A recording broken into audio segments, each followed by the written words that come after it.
Welcome to my class. नमस्ते student. बच्चों, आज हम कक्षा 8वीं की पूरक पाठ्य पुस्तक भारत की खोज का अध्ययन करने जा रहे हैं, जिसमें हम चैप्टर नंबर 5वां पढ़ रहे हैं, जिसका शीर्षक है नई समस्याएं।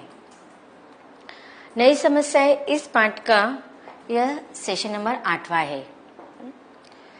यहाँ पर लेखक हमें इस पाठ में यही बताना चाहते हैं कि किस प्रकार से जब भारत अपने विकास के क्षेत्र में कदम में आगे बढ़ रहे थे तो बहुत सारे आक्रमणकारी आक्रमण करके भारत पर कब्जा कर रहे थे, तथा जो भी शासक आ रहे थे उन्होंने अपने अनुसार भारत में परिवर्तन लाया, और यह परिवर्तन कभी भारत के विकास के लिए बाधक के रूप में था तो कभी कभी भारत की विशेषता बढ़ाने में वह सहायक हो रहे थे।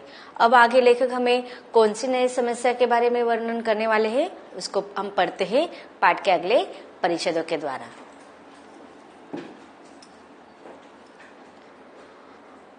हमारा जो परिच्छेद है अगला, उसका लेखक ने पॉइंट दिया है, औरंगजेब ने उल्टी गंगा बहाई, हिंदू राष्ट्रवाद का उभार शिवाजी।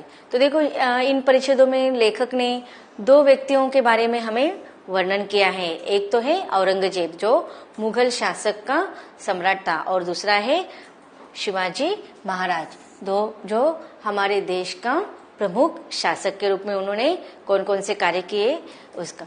एक तरफ औरंगजेब ने उल्टी गंगा बहाई, इसका अर्थ है कि अब तक जो अकबर, बाबर या इनके द्वारा जो कार्य भारत के एक सूत्र में बांधने के लिए किए गए थे, लेकिन औरंगजेब जो था वह बिल्कुल उसके विरुद्ध स्वभाव का था। उन्होंने क्या किया, भारत पर कब्जा करके भारत पे जो इतना सताया, आक्रमण किया, अत्याचार किया, इतना क्रूर स्वभाव का था वह। इसका वर्णन यहाँ पर लेखक ने किया है कि किस प्रकार से उन्होंने एक उल्टी तरह से क्रूरता का अपना शासन स्थापित किया था, और उसी समय हिंदू राष्ट्रवाद का एक नई विकास हुई थी, एक नए साम्राज्य की, जिसके संस्थापक थे शिवाजी महाराज।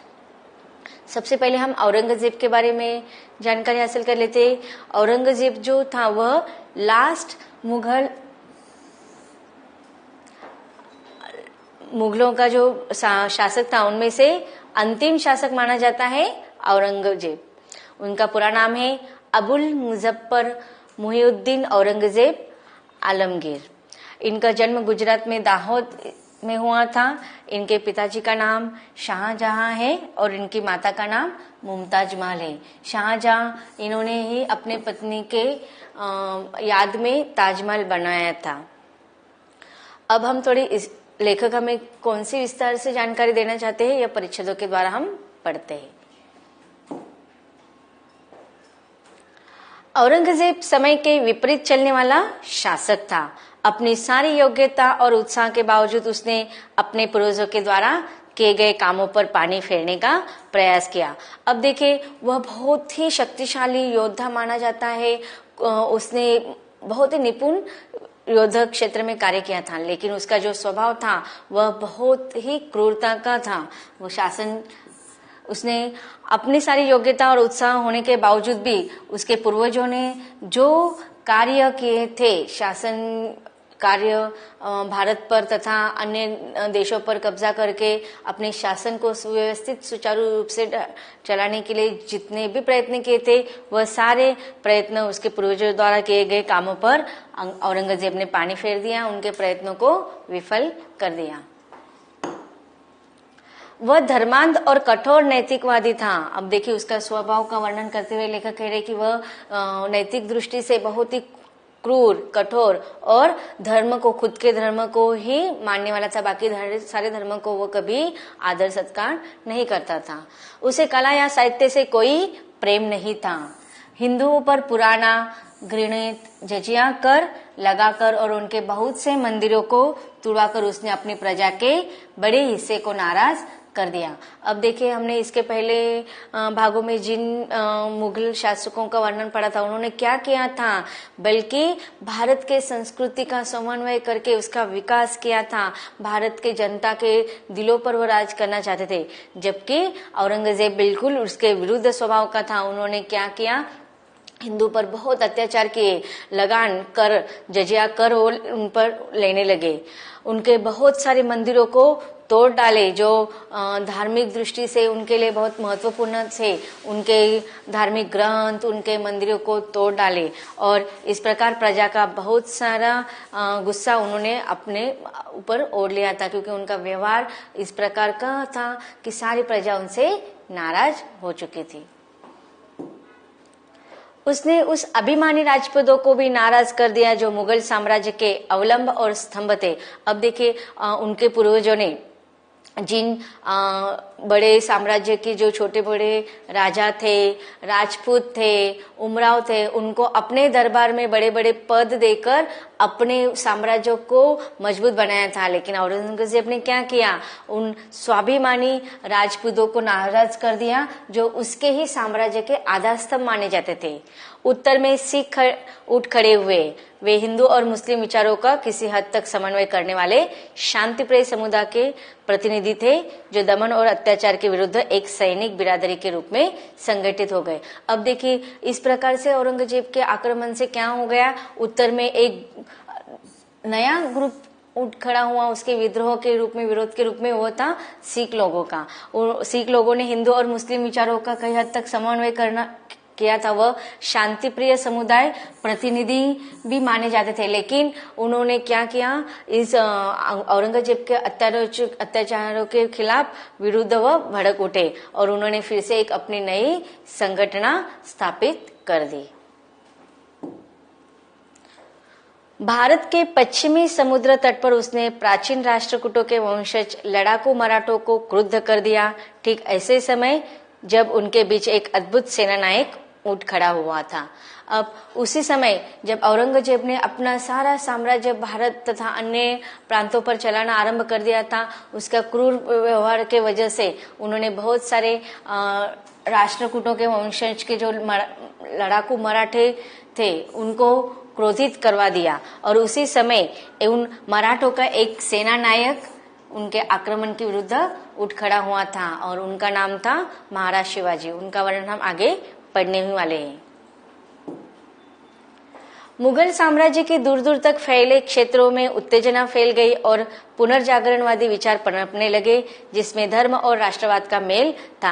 अब देखिए मुगल साम्राज्य के अब तक के जितने भी कार्य हुए थे उसके औरंगजेब ने अपने क्रूरता के कारण या नैतिकवादी दृष्टिकोण धर्मांध होकर उसने यह सारी चीजों को मिट्टी में मिला दिया था और तथा उन्होंने क्या अब सारे अन्य जो छोटे मोटे साम्राज्य थे उन पर अधिकृत करना चाह रहे थे। इसे उस मुगल साम्राज्य के खिलाफ में बहुत सारे क्षेत्रों में छोटे छोटे संगठन ग्रुप होने लगे और वह प्रोत्साहित होकर उत्तेजना होकर उनमें पुनर्जागरणवादी विचार निर्मित होने लगे। पुनर्जागरणवादी की जो अब तक शांत थे लेकिन अब फिर से खुद के विकास के लिए, अपने देश के विकास के लिए पुनः जागृत हो गए थे। धर्म और राष्ट्रवाद का फिर इस प्रकार मेल होने लगा। वह आधुनिक युग जैसा धर्मनिरपेक्ष ढंग का राष्ट्रवाद नहीं था, नहीं इसकी व्याप्ति पूरे भारत में थी। अब देखिए उस समय वह संगठन निर्मित हो रही थी लेकिन वह शुरुआत में वह बहुत ही छोटी थी, पूरे भारत में व्याप्त नहीं थी। फिर भी जो कम लोगों के संगठन में वह स्थापना हुई थी वह औरंगजेब तथा अन्य मुगल साम्राज्य के लिए बहुत ही घातक साबित हुई। धर्म और राष्ट्रीयता के मेल ने दोनों ही तत्वों से शक्ति और संबद्धता हासिल की लेकिन उसकी कमजोरी भी इसी मेल से पैदा हुई थी। यह केवल खास किस्म की और आंशिक राष्ट्रीयता थी जिसमें धर्म के क्षेत्र से बाहर पड़ने वाले तमाम भारतीय तत्वों का समावेश नहीं था। अब देखिए नया साम्राज्य था इसलिए भारतीय तत्वों का उसमें ज्यादा समावेश नहीं किया गया था। हिंदू राष्ट्रवाद उस व्यापक राष्ट्रीयतावाद के मार्ग में बाधक था जो धर्म और जाति के भेदभाव से ऊपर उठ जाती है। विशेषकर मराठों की अवधारणा व्यापक थी और जैसे जैसे उसकी शक्ति बढ़ी उनके साथ यह अवधारणा का भी विकास हुआ। अब देखिए जो एकता, राष्ट्र, राष्ट्रवाद, राष्ट्रीयवादी, यह मराठी लोगों की अवधारणा को व्यापक रूप मिल गया और यह धीरे धीरे यह व्यापकता, उनकी संकल्पना, यह अवधारणा का विकास होने लगा।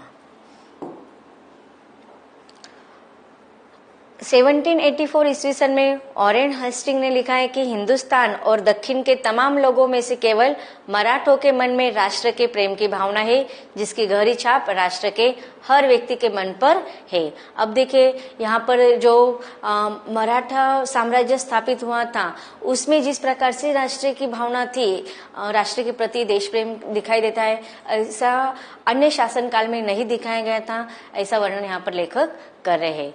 मराठे अपने राजनीतिक और सैनिक व्यवस्था और आदतों में उदार थे और उनके भीतर लोकतांत्रिक भावना थी, इससे उन्हें शक्ति मिलती थी। अब देखिए जो मराठे की जो मराठा साम्राज्य की जो स्थापना की थी वह शिवाजी महाराज के द्वारा की गई थी। उन्होंने बहुत ही कम उम्र, छोटे से उम्र में इसकी स्थापना की थी। अब उन्होंने अपने सहायता के लिए किसको लिया था? जो छोटे छोटे गांवों में जो आम जनता रहती थी, वहां पर रहने वाले जो मराठा लोग रहते थे, उन्होंने अपने इसमें शामिल कर लिया था। तथा उनको जो प्रोत्साहन मिला था वो उनके पिताजी के द्वारा दिया गया था। तो इन्होंने अपना जो राजकीय क्षेत्र में जब प्रवेश किया था, तो उन्होंने सैनिक व्यवस्था, राजनीतिक व्यवस्था और अन्य लोगों के साथ वह उदारता का व्यवहार करते थे। उसमें वो किसी भी प्रकार का धर्म का भेदभाव नहीं रखते थे। तथा उनकी जो नींव थी वह लोकतांत्रिक भावना थी कि लोगों के अधिकारों के ऊपर लोगों को मध्यस्थ स्थान देकर उन्होंने यह भावना निर्मित की हुई थी। और इस प्रकार उन्होंने उनको आम जनता के द्वारा बहुत सारा प्रोत्साहन मिलता रहा, शक्ति मिलती रही। शिवाजी औरंगजेब से लड़ा जरूर, पर उसने मुसलमानों को खुलकर नौकरियां दी। अब देखिए शिवाजी महाराज का व्यक्तित्व ऐसा था कि उन्होंने बहुत सारे उनके शासनकाल में बहुत सारे मुगल साम्राज्य थे, अन्य साम्राज्य भी थे जो उनको कमजोर करना चाहते थे, लेकिन फिर भी उन्होंने अपनी बहुत सारी छापामार जैसी वृत्ति के द्वारा या फिर मराठा साम्राज्य को कम लोगों की संख्या में उन्होंने भारत में इतना विस्तार फैला दिया था। तथा अपने साम्राज्य में वह किसी भी प्रकार के धर्म का भेदभाव नहीं रखते थे। यहाँ तक कि उनके दरबारों में मुसलमानों के बहुत सारे लोग नौकरी, बड़े बड़े पदों पर काम कर रहे थे।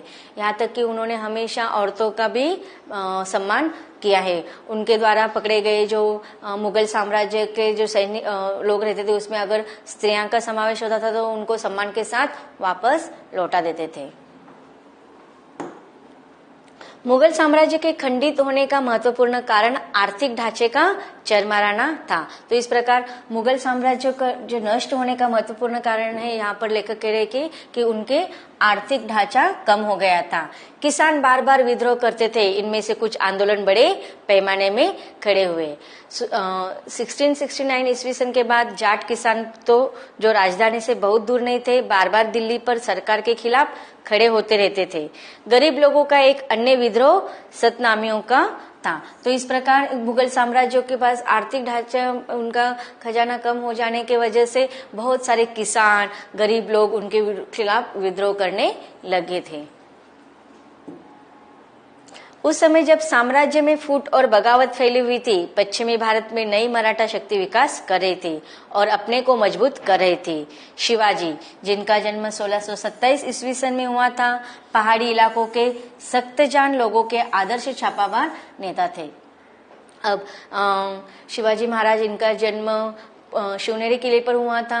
उनकी माता का नाम जिजाबाई था और उस मंदिर में शिवनेरी किले पर हुआ था, इसलिए उनका नाम शिवाजी रखा गया था। अब अपने 15 वर्ष की उम्र से ही उन्होंने बहुत सारे छोटे बड़े फोर्ट जो मुगल साम्राज्य के कब्जे में थे उन्होंने हासिल कर लिए थे। तथा पहाड़ी इलाकों में जो छोटे आम जनता रहते थे, उसमें से मराठा लोगों का चुनाव करके वह छापामार जैसी, गुल्लेड़ा जैसे योजना बांधते थे और एक एक करके उन्होंने बहुत सारे जो मुगल साम्राज्य के अधीनस्थ साम्राज्य गया हुआ था उनको हासिल कर लिया था। उनके घुड़सवार दूर दूर तक छापे मारते थे। उन्होंने सूरत को, जहां अंग्रेजी की कोठियां थी, लूटा और मुगल साम्राज्य के दूर दूर तक फैले क्षेत्रों पर चौथकर लगा दिया। अब देखिए उन्होंने बहुत सारे घोड़सवारी के द्वारा